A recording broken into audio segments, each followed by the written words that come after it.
Hey everybody, welcome to another video. Today's topic or discussion point is going to be what do you do when they won't pay their part of the bills?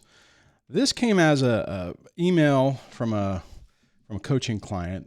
We were talking about just different medical bills and how they weren't paying it. And I had said that I had that problem early on, and I thought it would be a good discussion point. So if you are struggling with your ex dropping bills on you and trying to figure out how to deal with it, maybe my story will help inspire you on how to deal with it in a different way.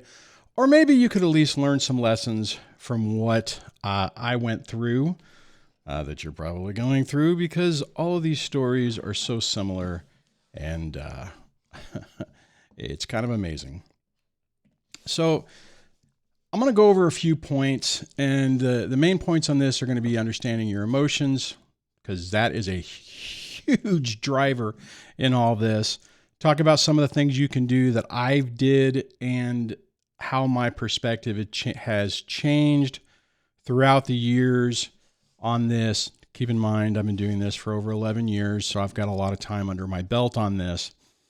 But the first thing I just want to talk about is understanding your emotions. And probably, if you're like me, you're so frustrated that the person has created so much drama and chaos in your life and your children's lives that you are just so angry and bitter and frustrated at what's going on.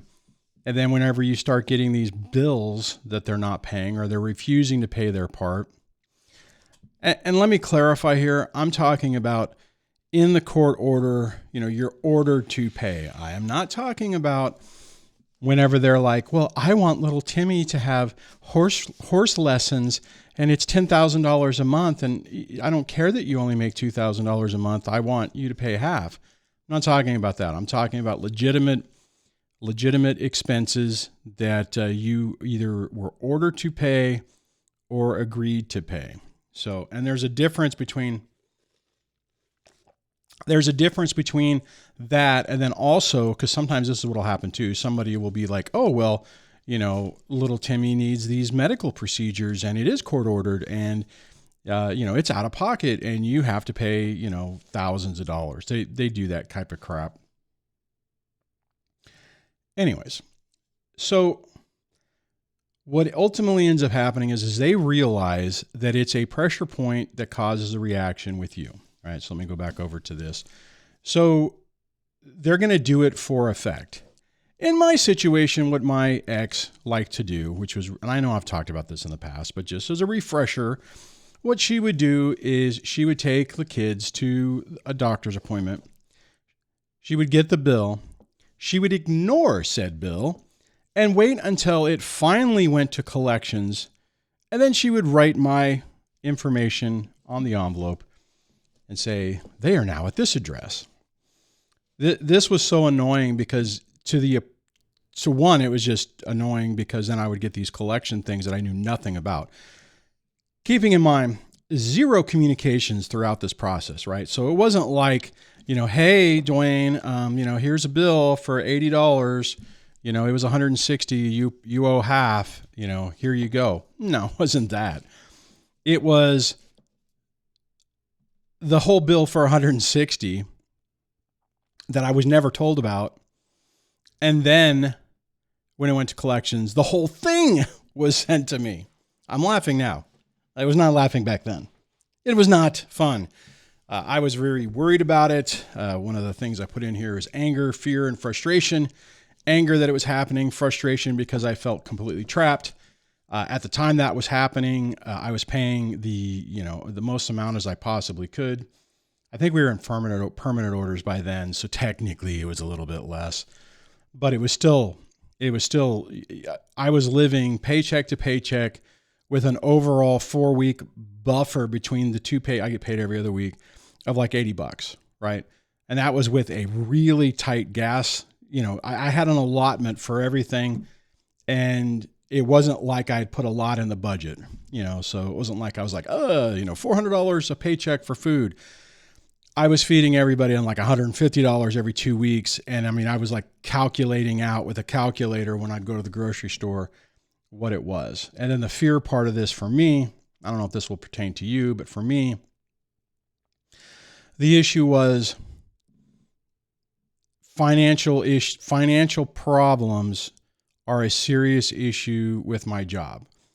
And if the work decided that I was unreliable, untrustworthy, or whatever, they could basically pull my certificate, for lack of a better word, to eliminate my ability to make money.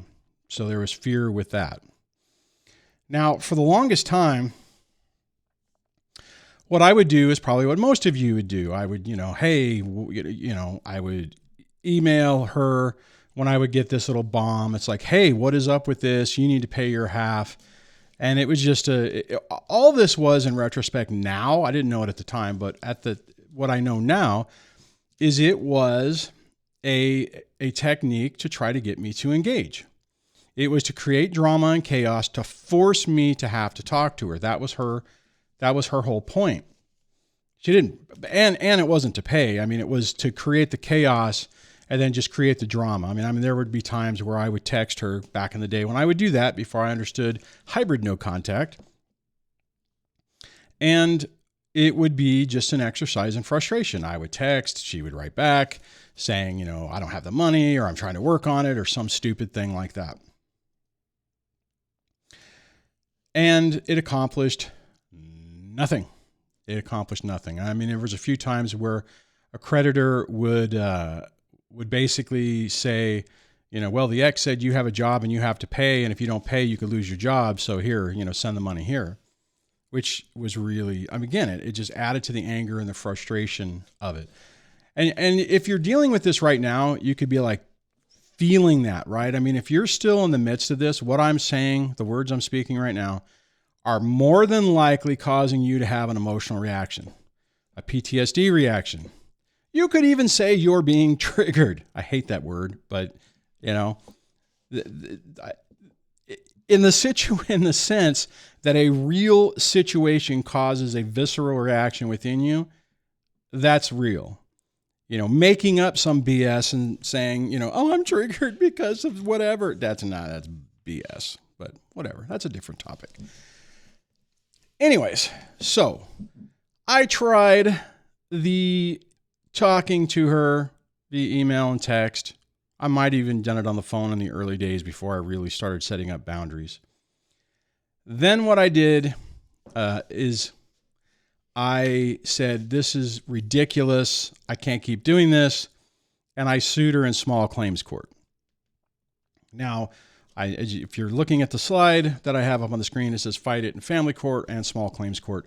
They're going to want you to go to family court. My opinion of that is every time you walk into family court, it is dangerous because you don't know what's going to happen. I did not want to go in there and have them say, oh, well, since we're here, let's review your finances, or let's change things around, or let's do something different. I didn't want that. Plus, I didn't want to have to pay pay for an attorney and stuff like that. When I went to small claims court, I wanted her to pay. She didn't end up paying. She did not end up paying, let me clarify. And what ultimately happened in that regard is all I wanted was her to agree, because they sent us to have see if we could settle this in a mediation. I'm like, I want her to agree that she's going to follow the court order that she agreed to the year before, or 6 months before, whatever. I think it was a year. I mean, it was kind of ridiculous, but I just wanted to basically drive the point home. And that's the victory that I got. I said, okay, fine, don't pay, because she came in and she's like, well, you owe me all of this, because that's what they always do, right? They always come up with something else. They try to mix other problems into it. And I'm like, look, the problem is we had serious medical bills and dental bills that were coming up. And, I needed to know that she was going to pay her half, because I could not afford thousands of dollars of stuff that was going to fall squarely on my lap. And it was a problem. So then in the course of this, what I did, and this next phase was before I went to the family court, or not family court, the small claims court. So I should have had this area where it says get providers to bill separately. I did that earlier on when I was talking to some of these people, and I'm like, hey, look, here's the deal: contentious divorce, high conflict. She's supposed to pay half. And they're like, oh, okay, fine. Well, we'll separate out the bills, and we'll bill her for her half, and we'll bill you for your half. And if she doesn't pay her half, we'll send her to collections, not you. And I'm like, thank you. Great. So that was an interesting option. The other thing I have in here is you could try to shame them. I don't necessarily recommend this, but if for somehow your toxic ex, and you know that if they respond in that way, that's something to consider. I would not recommend it. And honestly, the problem with a toxic narcissistic person, not that my ex was, ever diagnosed with an issue. She was not. But for somebody who follows those patterns of behaviors that are very similar to somebody with NPD, narcissistic personality disorder, or borderline personality disorder, that's typically the type of behavior that they follow and they do. So anyways, I'm saying is if you know that would work, that's something to consider. But you got to really be careful about it, because every time you interact with these people, it creates a problem. So for instance, going back to this thing, I did this, she started paying, but then she was looking for a way to get back at me. And it was, what is it, a few months later, basically she tried to get the retirement savings, and sent the court paperwork to that, and there was a mistake on it, and they were going to give her the entire thing. The rumors I heard from the rumor mill is she was shopping for houses because she was going to buy a house with it and all that kind of crap, and it was incredibly stressful, which prompted me or caused me to have to basically go back to court. Excuse me, sorry about that. And go through a whole nother divorce, basically. New attorney. I had the same attorney. She had a new attorney, and it was like a rehash. It was like, well, you're a piece of shit, and you cheated Miss Butterfly out of money. Like, whatever. So that went on for months and months and months, and it was just an exercise in frustration. Now, the good point is throughout this, she at least continued to pay the bills. And full disclosure, I have to acknowledge the ass move that I did. Because again, let me go back over here. I was angry. Let's see if I can get my cursor over here. I was angry. Oh, it's not going to show you. I was angry, frustrated, and in fear. So I was still pretty PO'd about all of this. So what happened, story time, right? What happened is after all this, she continued to pay.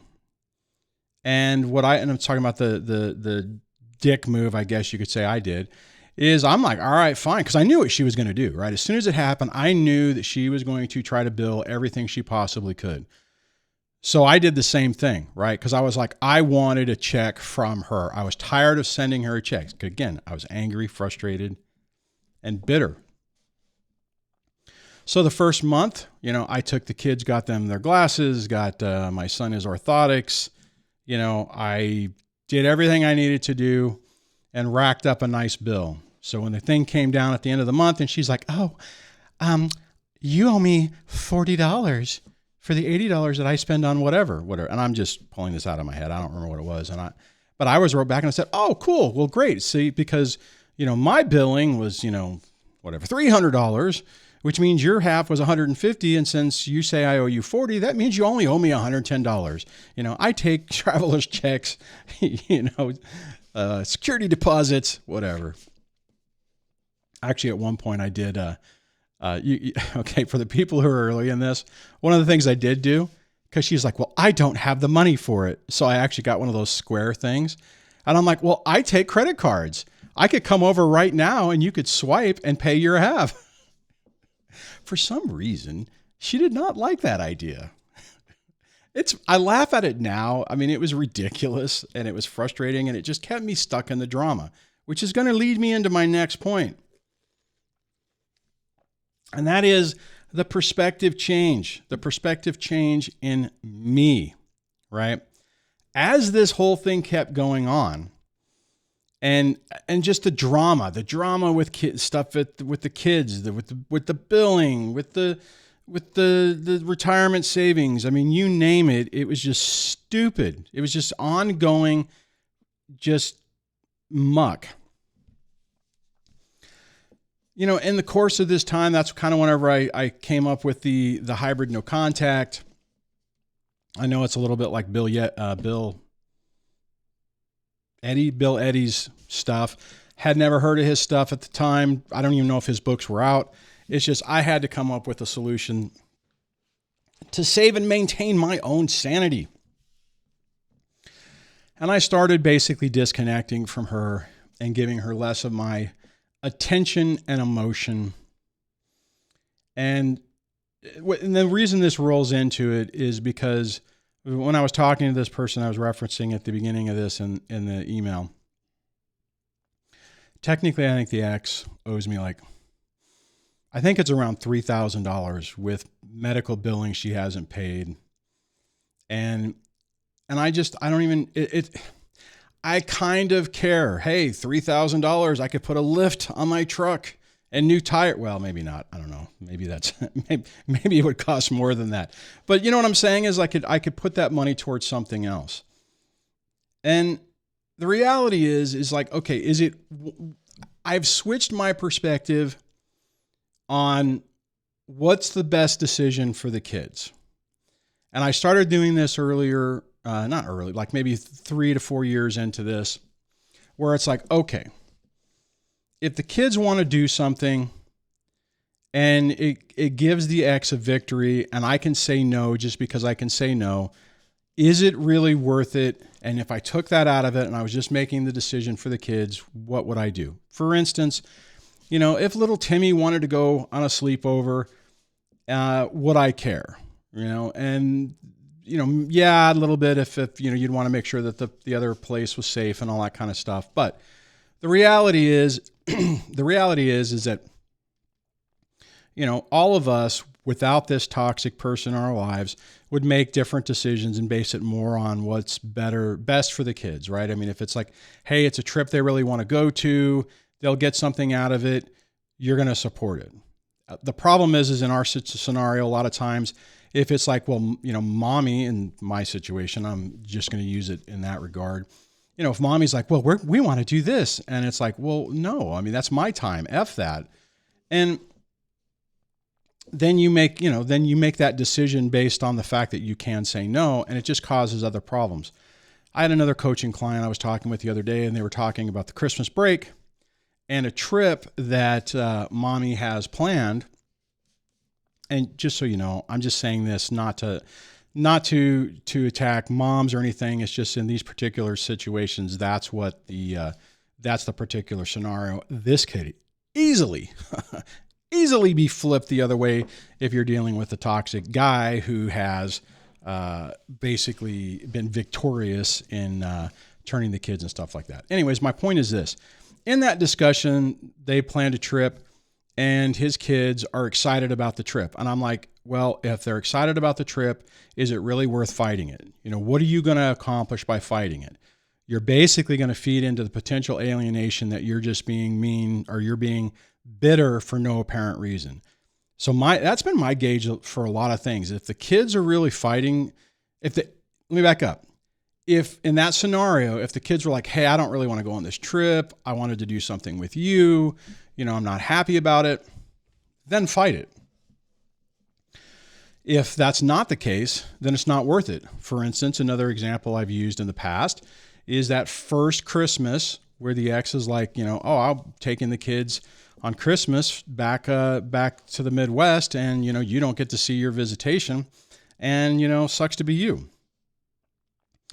When that happened and I finally interacted with the kids, they were not excited about it. They did not come bouncing through the door saying, Daddy, Daddy, Daddy, we're so excited for Christmas. We're going to go, out of state and we're going to do all these things and it's going to be so much fun. That's not what happened.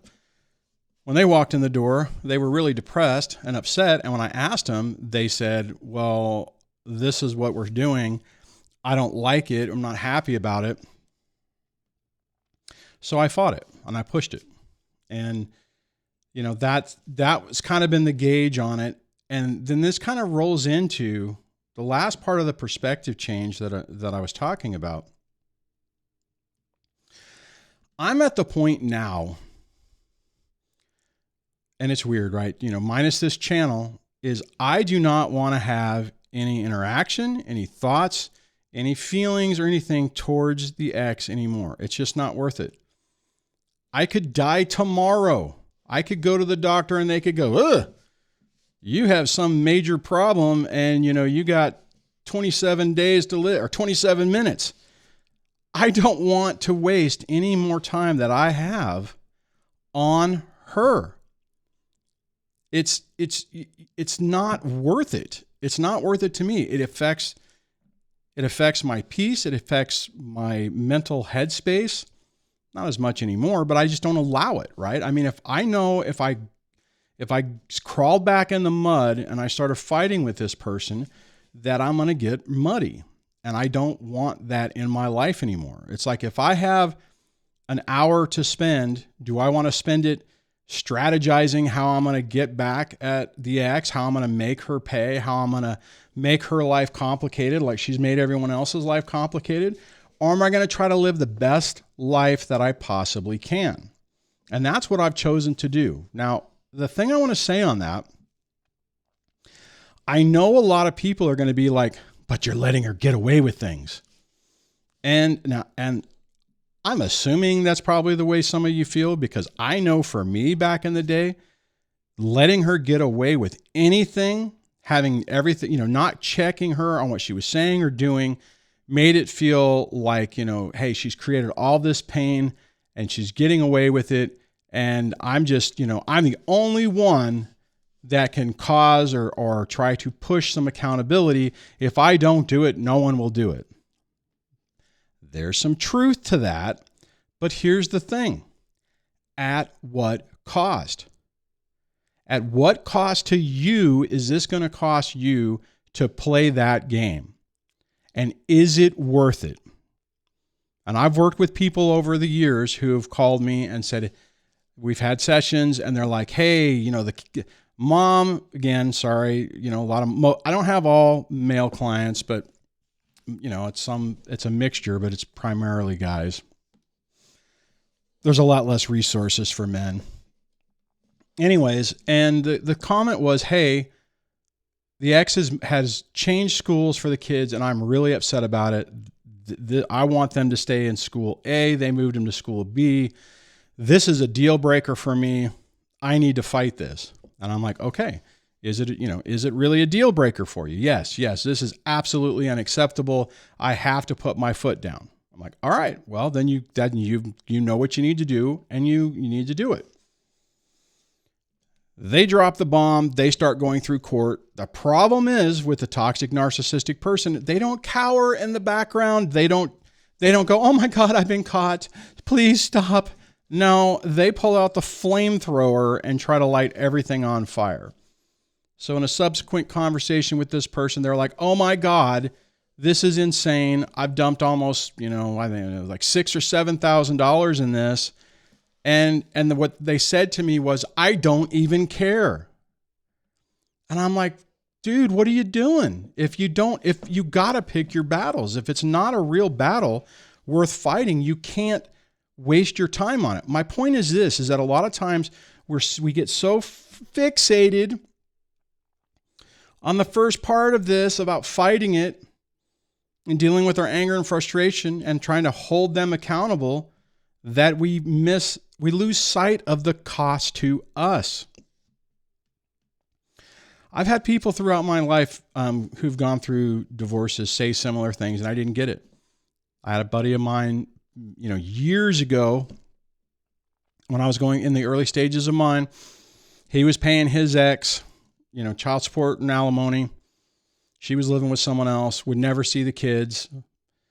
And I'm like, man, that's not right. You need to fight that. You shouldn't be paying her. And he's like, dude, or he's like, brother, I don't want to, it's like, it's an insurance policy. I'm paying her to keep my life stable and to provide the stability for the kids. And I didn't get it at the time. It took me a few years to finally go, oh, it's because it's not all about the money. It feels like it, but it isn't. It's about what is the cost to you and your kids. I'll give another example. I made a recent mistake on this. In our town, we have this thing called Wasteland Weekend. It's like Mad Max Beyond Thunderdome in the desert. And for some reason, the ex, this is her, thing that she loves to do, and it's a big thing for her. So kids were with her on that week. So she's just like, well, you have to stay with your dad. Didn't even say anything to me. The kids come over, announce to me that, mommy has to do this, so we have to stay with you. And I'm like, I don't even know if I'm in town. It was right around, right around Debbie's birthday, if I remember correctly. And I'm like, and I got kind of irritated. And as soon as I said something, I'm like, oh man, I shouldn't have said anything. Because a toxic narcissistic person doesn't think the same way anyone else does. Any normal human would be like, my kids are the priority.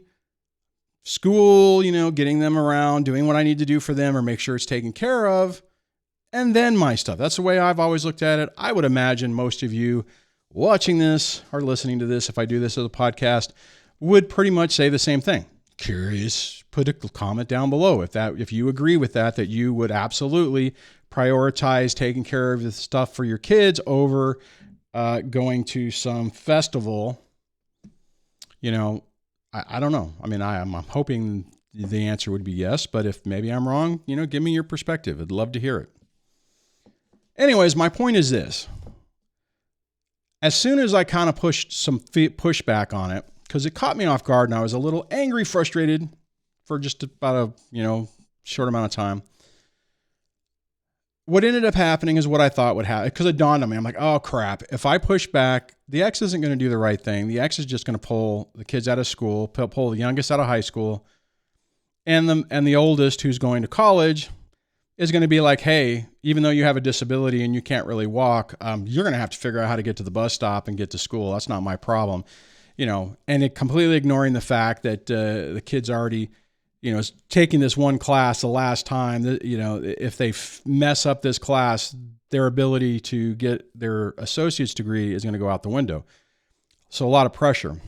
And that's exactly what happened. Youngest told me one day, it's like, oh no, it's all taken care of. I'm like, oh, cool. So you found a way to go to school, do the picture day for your senior portraits, and your brother is going to be able to go to college. Oh no, I'm just going to do home study and stay home. And we don't know about, and I hadn't even thought about, my brother. And I'm like, oh geez. So my point is this, getting back to this perspective change. So I've started to look at things of like, what exactly is in the best interest for the kids to try to provide for them as best I can. Now, obviously on the medical bills, rolling this back, if you don't have the money and you can't afford it, like back in the day, whenever I only had $80 to my name at the end of the month, and that meant, like if an extra trip into town to do a medical appointment was, the gas would eat into that, then food, it was not good times, right? If you can't do it, then you don't do certain bills. And, that's mainly the thing is what I've ultimately done now is I've switched my perspective to where I'm like, I don't want to interact with her. I don't want to try to hold her accountable because it's like, I'm at the point now where I got a year left. Well, one more year, a little less than a year, and family court with minor children is over. Obviously, the alimony stuff, we'll see what happens there. Actually, I'm not sure what's going to happen there. But anyways, and that's the thing. It's like I prioritize. Let me back up. In the past, I prioritized holding her accountable, making her pay, making her feel some of the conflict and the uncomfortableness that we all were feeling. Now my priority is my peace in my own house. So when something comes up, it's like, okay, how is this going to affect my situation? Obviously, if there's something going on that it would affect it seriously and you have to fight it, well, fine, you fight it. But you have to have that perspective and be able to look at things a little differently to decide what is the right course of action. Now, I know this is kind of a longer video.